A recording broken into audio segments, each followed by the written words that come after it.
No Limit Texas Hold'em.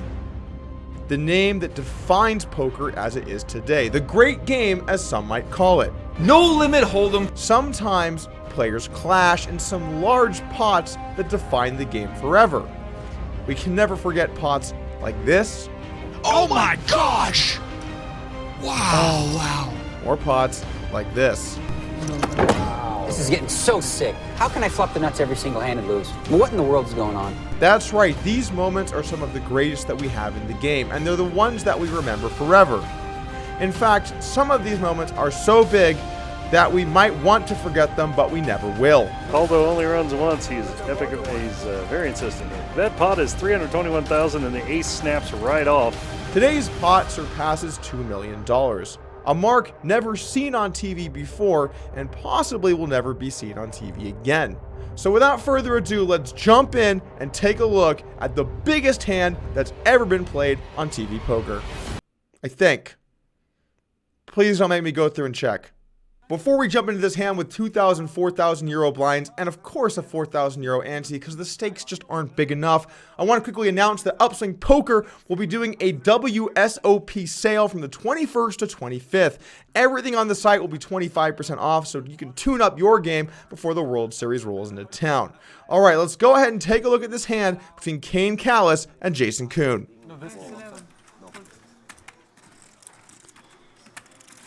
I don't think get played the hand. Alright, so Jason Koon opened to 11,000. This is not a straddle pot, just 2,000, 4,000 with a 4,000 ante. Kane Callis is going to squeeze with pocket tens right now to 55,000. He's kind of like the first pot. He's 3-bet. Jason Koon with ace queen might feel this is a tighter range, but might still feel a little obligated to see a flop. You look funny on TV. Up to you. Okay. The Chinese like funny faces. Okay. Oh shit, I'll do the same then. So he is gonna actually 4-bet here to 120,000. His read is that Callis is just gonna play very straightforward. So this is Kane's first 3-bet. He's been 4-bet. Jeju, 23rd of July, okay? Make sure you Jeju, I don't need a visa, do I? So I think Kane's gonna try and see a flop. gonna have 2 million. 120,000 euros each in there. The action begins with Jason Koon kicking it off, raising ace-queen offsuit in the hijack up to 11,000 euros. For what it's worth, the actions on the screen say 3-bet, 4-bet, 5-bet, but that's not actually accurate. It's an open 3-bet and a 4-bet, so don't get too confused from the actions on the screen. Both the players behind him fold, now the actions on the blinds, and a fish decides to flat out of position, as fish often do. Now in the big blind, Kane Callis looks down at pocket tens. This is a hand you're generally going to want to 3-bet, guys, because you want to get some value, you want to build that pot, you want to knock out some hands that have a lot of equity against you. Now he does decide to go 55,000, a relatively large 3-bet, but I don't hate it, especially given the fact the small blind is called and there is an ante in the pot. Now I wouldn't mind maybe going a bit smaller just because if the original raiser does fold, the small blind can't really flat with too many holdings out of position here. So basically you just have to get to that first player and then you don't have to be too worried about the small blind himself.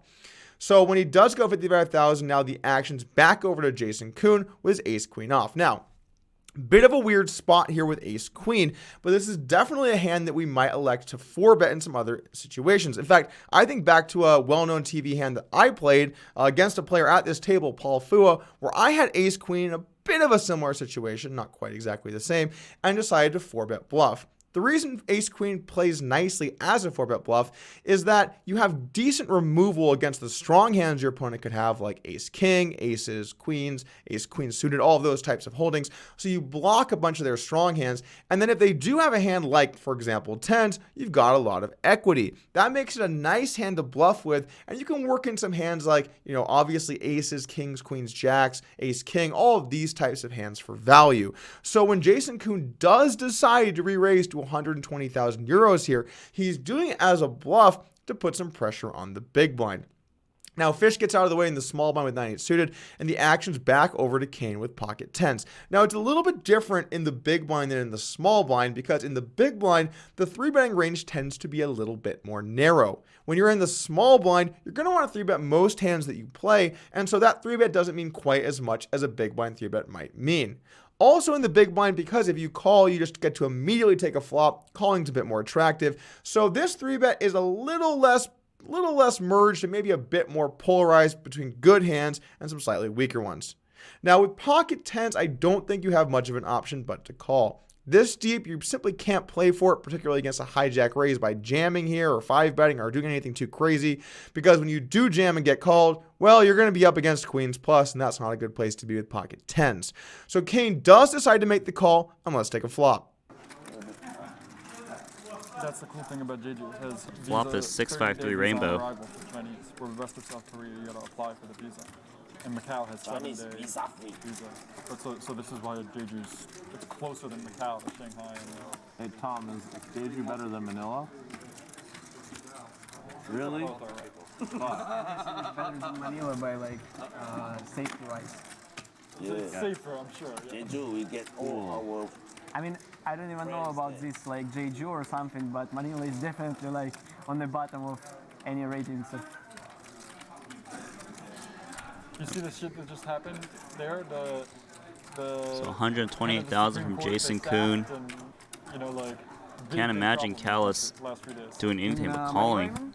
Philippines. Really big problem. The head of the Supreme Court, they were pushing out, which was like the end I remember we had a Tritons there, and like a week after or something, there was some shooting in casinos and stuff like. Yeah. But then they were like appealing, so I don't know if the Chief Justice lady's gonna get back in, but.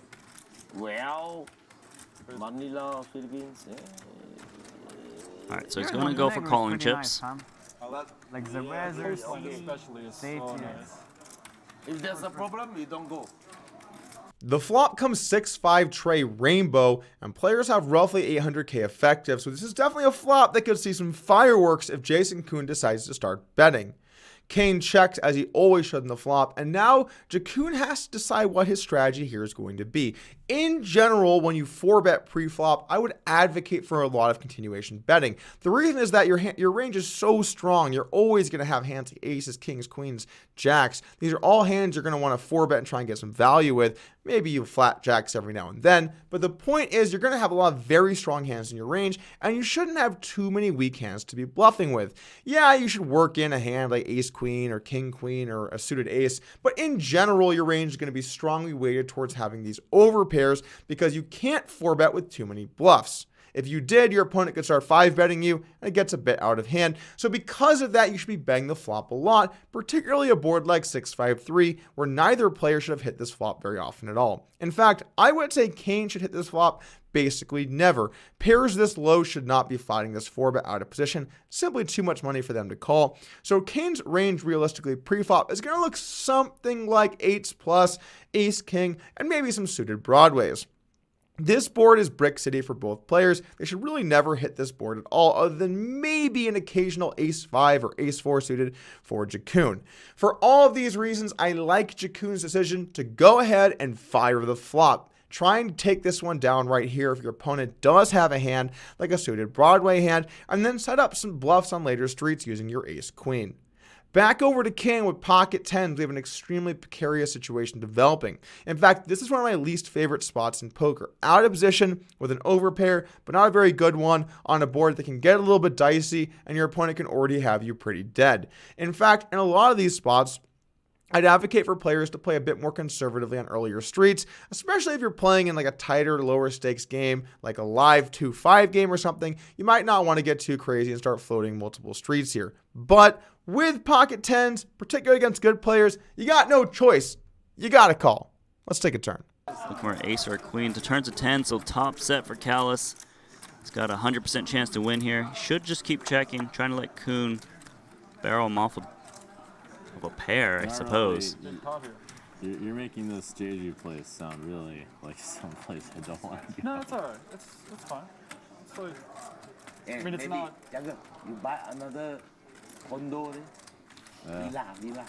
See how this game goes. I bought 2 villas, Yeah? 2 big villas, Uh-huh. 8 smaller villas. I think I can give you one. Koon's got to be careful that Kane has like pocket jacks or pocket queens a lot, and I really don't think he's going to fold those hands. He actually has top set. You know, like Disneyland. Oh, you mean the Janu ones? Yeah, within the property. Oh, They're very nice. by a condo. Okay. Jeju. Jeju Xinhua. Oh, okay. SHINHWA. Yeah. Is it as Jeju expensive? Xinhua. Is it as expensive as the one here? More. No, Imagine it sounds cheaper. Oh. Not much Jason money. Koon But betting yeah, think about it, this is 160,000. beautiful, right? Or like Huh? Macau. I feel like See, he's I bought the villa like for betting like this to shove the river. That's a blank. Trying to represent aces and 50 kings. million US last year. This year I sold it for 18 million. Oh, already? Nice. We sold one. We have 2. So I didn't know that. JG project's doing good. Chinese guy want to buy it. So Kane calls again. Then he like the place. I don't really think Koon expected Kane to fold the turn too much. So I hope Koon has a plan. 839,000 euros in there. The turn's a 10, which is music to Kane's ears. In fact, it kind of makes you want to sing.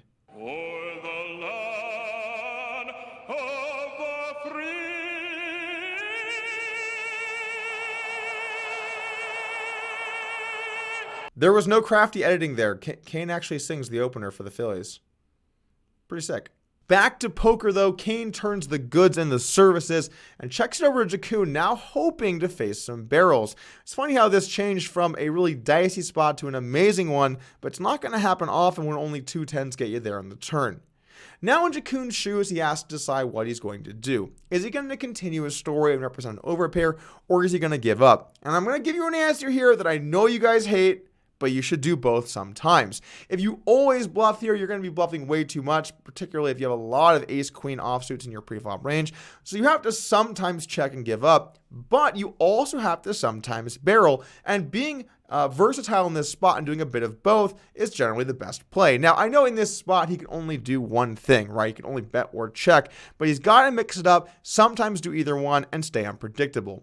Well, in this situation, he does choose to bet. And although it might be better to bluff with a hand like ace-4 suited, where he has a lot of equity, he's going to have to bluff some other hands too, because he just simply doesn't have enough hands like semi-bluffs that work into this spot. Another nice thing about ace-queen is that at this depth, his opponent absolutely could have trapped him pre-flop with a hand like aces or queens, so he does block some of those strong hands from being able to calm down, and it makes it a little more likely Kane has a hand like jacks or nines. Sure, it also means that Kane's a bit more likely to have a hand like 10s, but given that a 10 came on the turn, that's not too likely.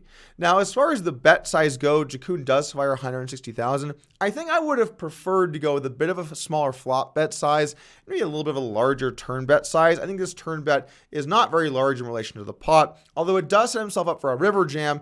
In general, if you realize a lot of money is going into the pot in an earlier street, you might want to bet a little smaller to make the stacks a bit more manageable on some of the later spots. Anyway, Koon fires, and now over to Kane. Look, I know it's tempting, particularly for a lot of money, to jam and say, hold, we got to hold here. But this is a spot you should absolutely never raise. The reason is because if your opponent has a hand like aces, kings, or queens, you're going to get the money anyway, unless this river is particularly bad. But even if it comes, let's say, a deuce or a 7, good players will still go all in for value with a hand like aces, because neither player should really have this straight. So you don't want to get scared and try and just stack aces, kings, and queens. Yeah, if you jam, you're probably going to get them to call, but at the same time, if Koon's bluffing, you now don't get any more value. Also, by calling with 10s on the turn, you protect your range so that if you had a close spot with a hand like jacks or 9s or queens, then when you call, sometimes you got the nutted hands in your range, and your opponent will be a little less likely to want to bluff you in the future. Anyway, Kane does decide to call, and let's take a river. River's an ace. That is a bad card for Jason Koon. He might think he can value shove this hand.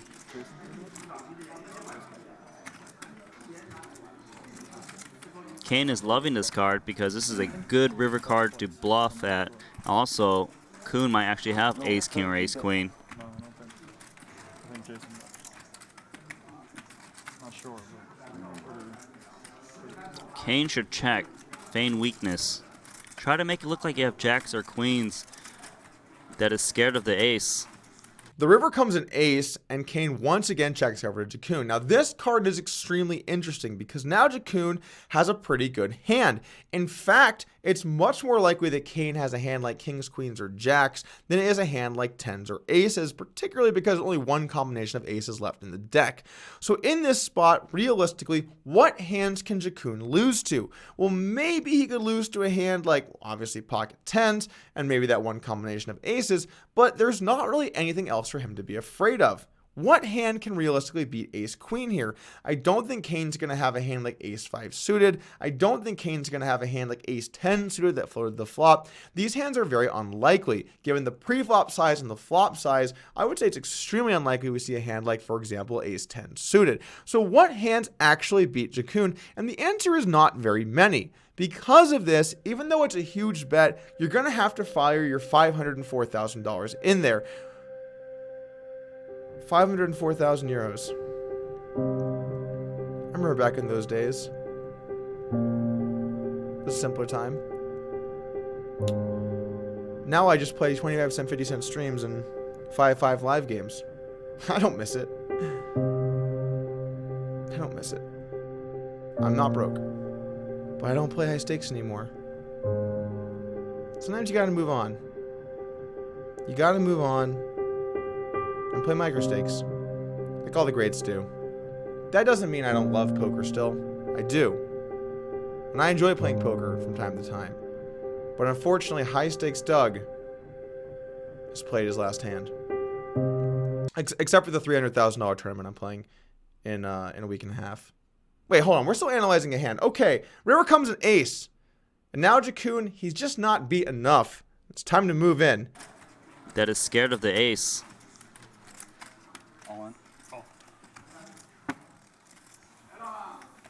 So Jason Koon shoves all in, and Kane Callis, he played one pot, but he just won 920,000 euros, 131,000 euros. Thanks for watching today. If you're trying to improve your game, the Upswing Poker site-wide World Series of Poker sale might be for you from May 21st to May 25th. We have 25% off the entire site, so if you're interested in checking something out, might be the time to do so. Thanks for watching.